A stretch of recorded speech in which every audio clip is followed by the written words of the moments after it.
जय भीम नवबुद्धाया बघूया आजच्या घडामोडी। परभणी महाराष्ट्र शासनांतर्गत तहसील कार्यालयातील नागरिकांना पाहिजे असलेली वेगवेगळी प्रमाणपत्र देण्यासाठी आपले सरकार केंद्र व सीएससी सेंटर चालक अल्पशा मानधनावर सेवा देत असतात। त्यामुळे मुख्यमंत्र्यांनी महागाईचा निर्देशांक लक्षात घेता वाढीव कमिशन देण्यासाठी आदेशित करावे या मागणीचे निवेदन आज परभणी तहसीलदारामार्फत मुख्यमंत्र्यांना देण्यात आले। सीएससी केंद्र चालक परभणी जिल्ह्यात आज एक दिवसीय लाक्षणिक संप व गेल्या 20 ते 25 वर्षापासून महासेवा केंद्र चालक आणि सीएससी चालक ज्या विविध समस्या अडचणींना सामोरे जात आहे, शासन ह्या जनहितात वेगवेगळ्या योजना राबवत आहे आणि त्या योजना सेतू सुविधामार्फत राबवण्याचे शासन वारंवार सांगत आहे। परंतु शासन त्या योजना सेतू सुविधावाल्यांनी आपल्या सरकारवाल्यांनी कशा राबवायच्या, त्याच्यासाठी त्यांना मिळणारं मानधन किती आहे, शासन जे काही आज मानधन सेतू सुविधांना देते त्या मानधनामुळे सेतू सुविधा केंद्रालयाचा उदरनिर्वाह करणे व त्यांचं घर चालवणेसुद्धा कठीण झालेलं आहे। गेल्या 20 वर्षापासून शासनाने आजपर्यंत सेतू सुविधांना देण्यात येणाऱ्या मानधनात कुठलीही वाढ करण्यात आली नाही। तसेच शासनाने वेळोवेळी पीक विमा अर्ज भरून घेणे, वेगवेगळ्या अनुदानाच्या KYC करणे, कर्जमाफीची KYC करणे, ह्याचेसुद्धा अजून शासनाने सेतू सुविधांना सीएससी चालकांना आपल्या सरकार चालकांना कुठल्याही प्रकारचं अनुदान मानधन दिलेलं नाही। फक्त शासन घोषणा करते की आम्ही सीएससीवाल्यांना सेतूवाल्यांना इतकं देत आहोत, पण आजपर्यंत शासनाने एकही रुपया या संदर्भात अदा केलेला नाही। केला जरी असेल, पीक विम्या संदर्भात जी घोषणा केली की 30 रुपये 35 रुपये देऊ, पण केवळ त्यांनी 5 ते 7 रुपये हा पीक विम्याचा दिलेला आहे। KYCचा कर्जमाफीचा विविध कुठलेही शासन अनुदान अर्ज देत नाही। त्यामुळे आमची एक प्रामुख्याने मागणी आहे की जी काही रक्कम देत आहे शासन ती त्यांनी आधी स्पष्ट करावी आणि तात्काळ त्यांनी VLEला देण्यात यावी।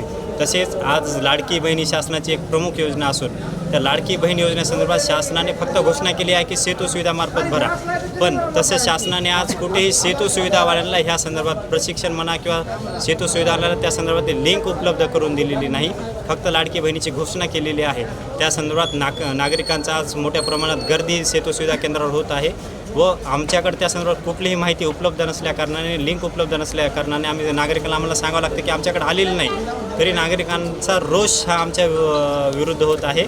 तरी आम्ही आज प्रामुख्याने मागणी करत आहोत, जर लाडकी योजना जर दिलीच तर त्या संदर्भात मिळणारं मानधन याआधी शासनाने स्पष्ट करावं आणि ते मानधन तात्काळ महिन्याअखेरीस VLEच्या खात्यावर जमा करावं। त्याच पद्धतीने या योजनेचं स्वरूप स्पष्ट करून त्याची रूपरेषा स्पष्ट करावी। सर्व ऑनलाईन सेतू सुविधा केंद्र तसेच कॉमन सर्व्हिस सेंटर प्रत्येक तालुक्यामध्ये लाक्षणिक उपोषण करण्यात आलेले आहे। हे उपोषणाचं कारण असं आहे की शासन वेळोवेळी वेगवेगळ्या योजना काढते, योजनामध्ये ज्यामध्ये सेतू सुविधा आणि CSCचा खूप मोठा सहभाग आहे आणि ते वेळोवेळी ते पूर्ण करत आहेत। यामध्ये पीक विमा आलेला आहे आणि सध्याची जी बहीण लाडकी योजना आहे त्यामध्ये शासनाने कोणतीही गाईडलाईन दिलेली नाही आहे। गाईडलाईन न दिल्यामुळं इथं ज्या फॉर्म त्रुटीमध्ये येतील तर त्या जबाबदारी कोण राहील याचीसुद्धा कल्पना किंवा सूचित करण्यात आलेली नाही। त्यामुळे लोकांमध्ये तारांबळ उडालेली आहे आणि जे सेतू सुविधा आणि ऑनलाईनमध्ये काम करत आहे 2011 पासून, त्यामध्ये सगळ्यांना महागाई भत्ता वाढ झालेला आहे।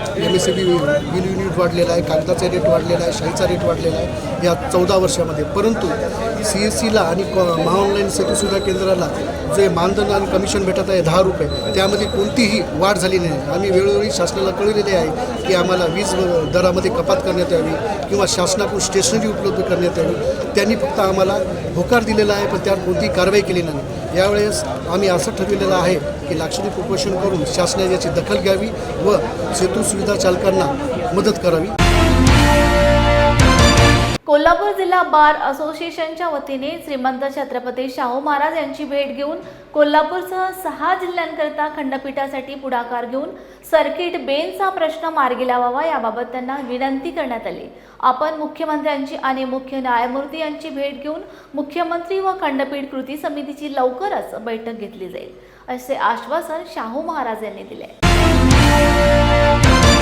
आज मंगळवार दिनांक 9 जुलै 2024 रोजी कोल्हापूरचे नवनिर्वाचित खासदार श्रीमंत शाहू छत्रपती महाराज यांची कोल्हापूर जिल्हा बार असोसिएशनच्या वतीने भेट घेऊन त्यांचा सन्मान सत्कार करण्यात आला। त्याचबरोबर कोल्हापूरचे छत्रपती शाहू महाराजच सध्या खासदार असल्या कारणानं आणि शाहू संस्थान कालापासून कोल्हापूर या ठिकाणी हायकोर्ट बेंच होतं आणि आत्तासुद्धा हायकोर्ट बेंचची गरज अधोरेखित झालेली आहे. त्याच्यामुळं जो कोल्हापूरमध्ये सर्किट बेंच स्थापन व्हावे याकरिता जो लढा आहे त्याची विस्तृत माहिती आज श्रीमंत छत्रपती शाहू महाराज यांना देण्यात आली. त्याचप्रमाणे कोल्हापूरमध्ये सर्किट बेंच व्हावे याबाबत मुंबई उच्च न्यायालयाने 2015 साली स्पष्ट सूतोवाच केलेले आहे. तसे व्ह्यूज एक्सप्रेस करून मुंबई हायकोर्टाच्या अभिलेखावरती ठेवलेले आहे. त्या पश्चात तत्कालीन चीफ जस्टिस दीपांकर दत्तासाहेब यांच्यासोबत भेट घेतली होती आणि त्या भेटीच्या दरम्यान ज्या चर्चा झाल्या त्या चर्चेअंती त्यांनी सुद्धा आदेश केलेला आहे की कोल्हापूर या ठिकाणी सर्किट बेंचची स्थापना करण्याबाबतचा निर्णय हा मुख्यमंत्री यांच्यासोबत बैठक घेतल्यानंतरच घेता येईल.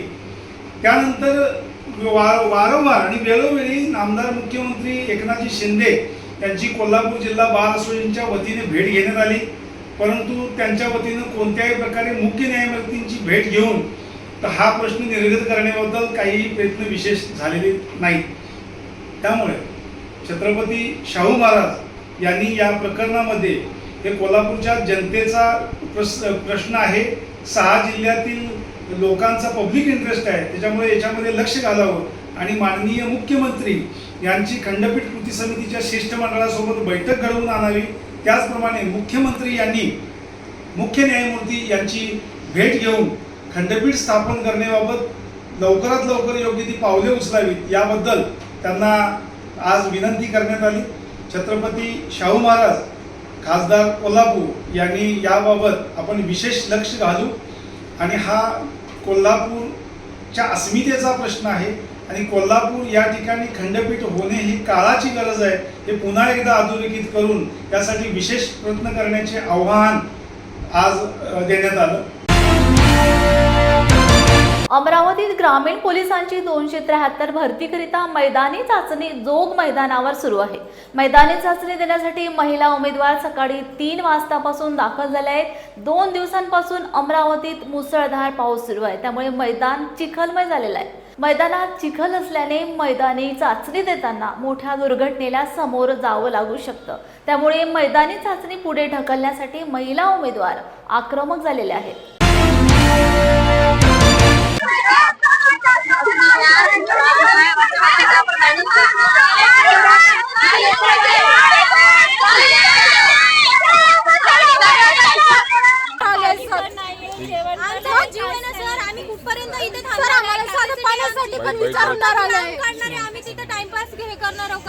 दन्ना पाऊस आलाय आणि आम्हाला आता हा ग्राउंड एवढा ओला आहे की आम्ही धावू नाही शकणार आहोत. तर एसपी लोक म्हणत आहेत की 9 नंतर या, 8:45च्या टायमिंगला या, फ्रेश होऊन या. आम्ही सकाळपासून 2 वाजतापासून तर लाईनीमध्ये लागलो आहोत.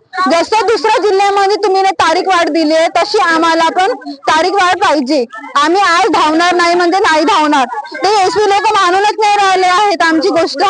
आणि आता जर आहे लोक हे यांनी जर मुलींना घेतलं, हे म्हणत आहे की तुमचं पद रद्द करण्यात येणार, तुमचा फॉर्म रद्द करण्यात येणार. पण आमच्या वर्षभराची मेहनत आहे, आम्ही अशी कशी वाया जाऊ देणार आहोत त्यांना? आम्हाला माहित आहे आम्ही किती मेहनत केली. तुम्ही पावसाळ्यात भरती काढली, आम्ही तयार झालो. पण आता तुम्हाला समजायला पाहिजे ना की पावसाळ्यात भरती काढली तर तुम्हाला मॅनेजमेंट करायला पाहिजे, समोरचा दिवस दिला पाहिजे. पण तुम्ही लोक ऐकतच नाहीत, म्हणतात की वाढणार. माहित आहे कालच्या ग्राउंड चुका होता बरं, तरी पण त्यांनी 25 मार्किंग केली. 25 मार्किंगला कोण लागणार आहे? आम्हाला माहित आहे आम्ही किती मेहनत केली. आम्ही आपली मेहनत वाया जाऊ देणार नाही. आमची मायबाप कष्ट करून आम्हाला रूम करून बाहेर जाऊ शिकवतात आणि आम्ही कशी काय मेहनत वाया जाऊ देणार आहोत? नाही जाणार आहे, जाऊच नाही शकत. काहून तर आम्ही सकाळपासून 3:30 वाजतापासून इथं हजर आहे. पूर्ण एनर्जी आमची खतम झाली. पाय दुखत आहे, कमर दुखत आहे, आम्हाला भूकही लागली. आता जेवण केलं तर पोट दुखते आमचं. रनिंग कशी होऊ शकन आमची?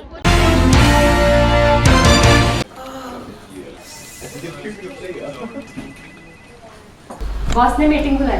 क्या यार, आदमी की तकलीफ को तो समझो। बाहर बाहर उठो बैठो उठो बैठो। जनाब, तकलीफ उठने बैठने की नहीं, तकलीफ बवासीर की है? बवासीर, फिशर, भगंदर, पाइलोनियल साइंस का आयुर्वेद तथा आधुनिक लेजर से उपचार। अभ्युदय पाइल्स लेजर हॉस्पिटल, लोहार समाज भवन के पीछे, महापुष्प सोसाइटी, शताब्दी नगर चौक से मनीष नगर रोड, नागपुर। कॉल और विजिट करें www.pilesfistulacure.com। हुआ बहू? माँ, पाइल्स की बहुत तकलीफ हो रही है। तो तुम गुदरोग सर्जन के पास क्यों नहीं गई? देखो, जैसे हार्ट के लिए हार्ट स्पेशलिस्ट, ब्रेन के लिए ब्रेन स्पेशलिस्ट, तो पाइल्स के लिए पाइल्स स्पेशलिस्ट क्यों नहीं? स्त्री हो या पुरुष, टॉयलेट में तकलीफ केवल पाइल्स ही नहीं, और भी कई प्रकार के गुदरोग तथा कैंसर भी हो सकता है। इसीलिए इसकी प्रत्यक्ष जांच जरूरी है। ठीक है माँ, पर जांच के लिए हम जाएंगे कहाँ? वही काले आयुर्वेदिक पाइल्स हॉस्पिटल में। लेकिन माँ, प्रेगनेंसी में पाइल्स की दवाइयाँ? प्रेगनेंसी में आयुर्वेदिक दवाइयाँ सुरक्षित होती है। जनहित में जारी काले आयुर्वेदिक पाइल्स हॉस्पिटल, औषधि चिकित्सा तथा सर्जरी ट्रीटमेंट उपलब्ध। हमारा पता उमरेड रोड, दिघौरी बस स्टॉप के पास, नागपुर। अधिक जानकारी के लिए वेबसाइट पर जाएं kalepileshospital.com।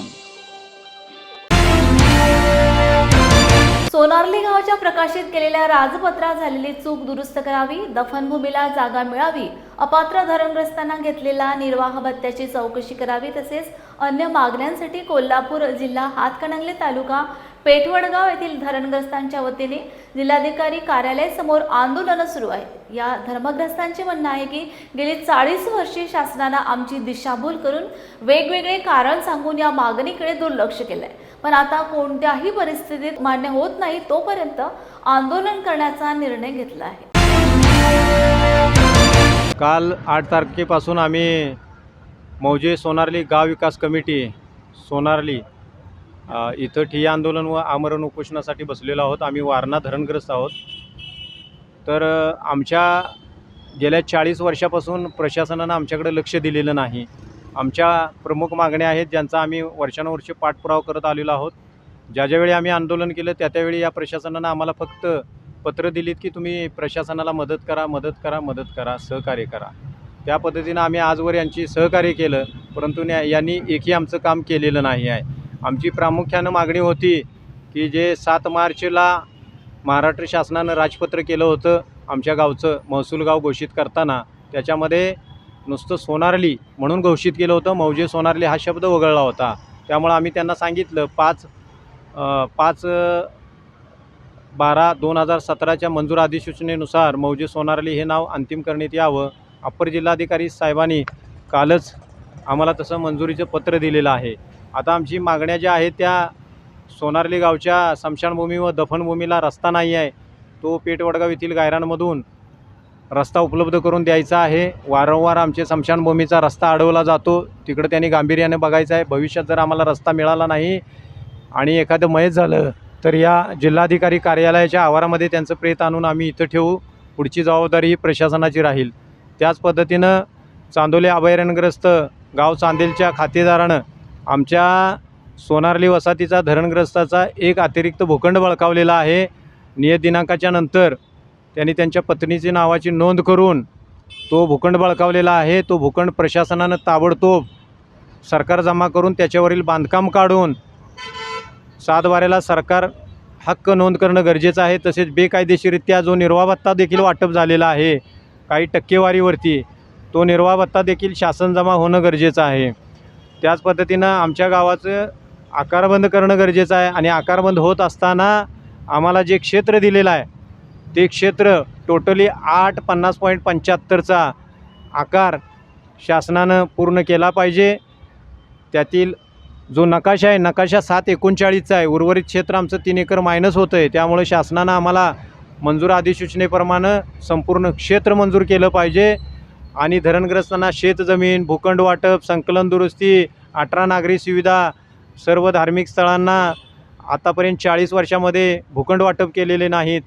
आमची धार्मिक स्थळं तशीच आहेत, त्यामुळं त्या धार्मिक स्थळांचे आदेश ताबडतोब या प्रशासनानं केले पाहिजेत।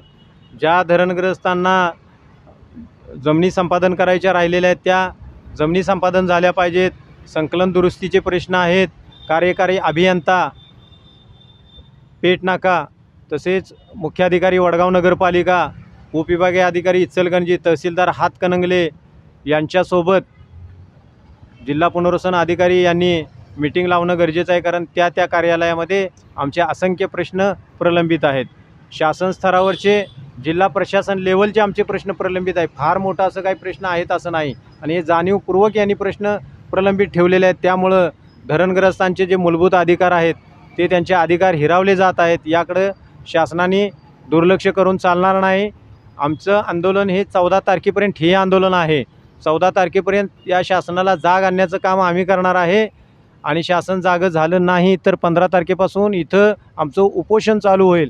आणि उपोषणामध्ये एखाद्या धरणग्रस्ताचा जीविताचा प्रश्न निर्माण झाला आणि कायदा सुव्यवस्थेचा प्रश्न निर्माण झाला तर याची जबाबदारी जिल्हाधिकारी कोल्हापूर, अप्पर जिल्हाधिकारी कोल्हापूर, जिल्हा पुनर्वसन अधिकारी कोल्हापूर आणि उपविभागीय अधिकारी इचलकरंजी तहसीलदार हातकणंगले यांच्यावरती परभणी सरदे बाळासाहेब आंबेडकर यांच्या सूचनेनुसार वंचित बहुजन आघाडी आधारवाडीच्या दक्षिण जिल्हाध्यक्षपदी सुनील मगरे तर उपाध्यक्षपदी सर्जेराव पंडित, संघटक सुद्धोधन सावंत यांची निवड करण्यात आली आहे. वंचित बहुजन आघाडी भारतीय बौद्ध महासभा जिल्हा शाखा परभणीच्या वतीने निवड झाल्याबद्दल मान्यवरांचा भव्य सत्कार करण्यात आला. जिल्हाधिकारी कार्यालयासमोरील डॉक्टर बाबासाहेब आंबेडकर यांच्या पुतळ्याजवळ हा सत्कार कार्यक्रम घेण्यात आला.